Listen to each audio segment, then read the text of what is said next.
il a un chiffre d'affaires qui n'est pas encore assez consistant, mais déjà il est asphyxié par une multiplicité de taxes. Dans le cadre de soutenir le projet d'appui au développement de micro, petites et moyennes entreprises du gouvernement congolais, appuyé par la Banque mondiale, l'organisation Un Jour Nouveau et son partenaire Eastern Congo Initiative, ECI en sigle, ont organisé une conférence sous les thèmes la promotion de l'entrepreneuriat en RDC, rôle de l'État et perception de jeunes entrepreneurs. Nous sommes dans cette situation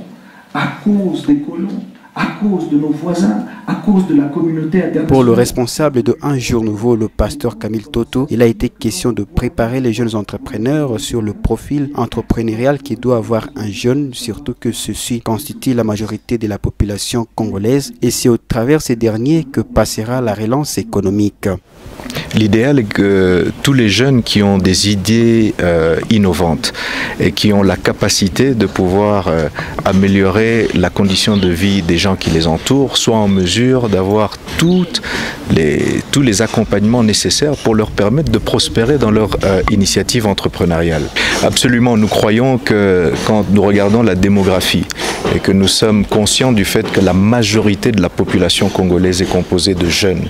et que nous regardons également les défis auxquels font face la nation congolaise, y compris sur le point de vue économique post-pandémie Covid-19, eh bien la relance économique va passer par la plus grande partie de la population qui est composée par les jeunes. Et il faut leur permettre d'avoir tous les outils nécessaires pour réussir dans cette initiative. Et lorsque nous leur procurons ces outils, il faut aussi donner un certain accompagnement. Et nous voulons nous rassurer que l'État est également avec nous dans cette grande entreprise parce que nous croyons que, après tout, ce sera un partenariat gagnant-gagnant. Après une visite guidée de l'incubateur des startups, Patient Bembeleza, commissaire général provincial de l'entrepreneuriat, a promis d'accompagner ces jeunes car selon lui, il y a des avancées significatives sur le plan entrepreneurial. J'ai pu comprendre qu'il y a des jeunes dans cette ville qui sont réellement engagés dans l'entrepreneuriat, qui ont compris qu'on ne va pas attendre, aspirer au bien-être uniquement en recourant à la recherche de l'emploi dans la fonction publique, dans les ONG, mais plutôt qu'on peut avoir une initiative personnelle en partant des potentialités qu'on retrouve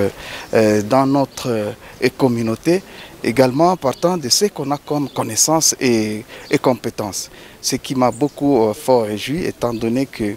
le programme quinquennal de son Excellence, Monsieur le gouverneur de province, l'honorable Carline Zanzouka-Sivita, voudrait bien qu'on parvienne à créer une classe moyenne locale grâce à l'encadrement de l'entrepreneuriat. Et là, vous constatez le hub Un Jour Nouveau qui est en train d'encadrer